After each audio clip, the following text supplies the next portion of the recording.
সৎসঙ্গে স্বর্গবাস, অসৎ সঙ্গে সর্বনাশ।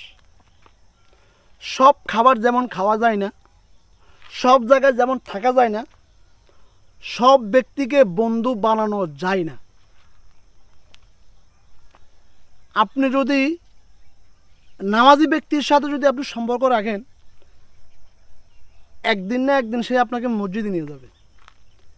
আপনি যদি আতরওয়ালার সাথে যদি আপনি সম্পর্ক রাখেন, আপনার এই গায়ে আতরের ঘ্রাণ থাকবে। আপনি যদি কামারের সাথে আপনি বন্ধুত্ব রাখেন, কয়লার ময়লা আপনার গায়ে লাগবে।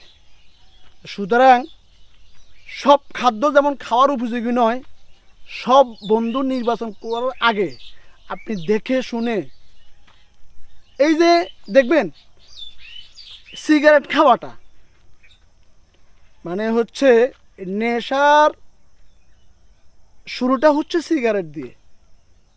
ধরেন আজকে যারা মদ খায়, হিরোইন খায়, গাঁজা খায়, তারা কিন্তু হুট করে মদে চলে যায়নি, হুট করে হিরোইনে চলে যায়নি, হুট করে গাঁজাতে চলে যায়নি।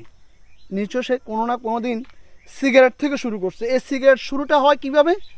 ধরেন হচ্ছে আমার 3 জন বন্ধু আছেন, যাদের সাথে আমি ওতপ্রোতভাবে সময় দিয়ে থাকি, চলি, সময় স্পেন্ড করি।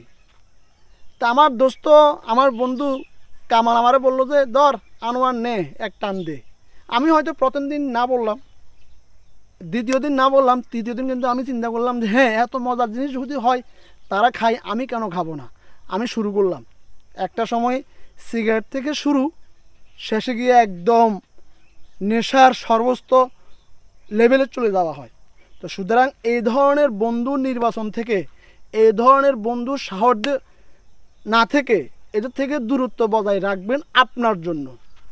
কারণ এই দেহটা, এই শরীরটা, হ্যাঁ, এটা দোকান থেকে কিনতে পারার মতো কোনো বস্তু নয়। আল্লাহ আপনাকে গিফট করেছেন, এটা গড গিফটস, এটা আল্লাহর দেওয়া একটা আমানত।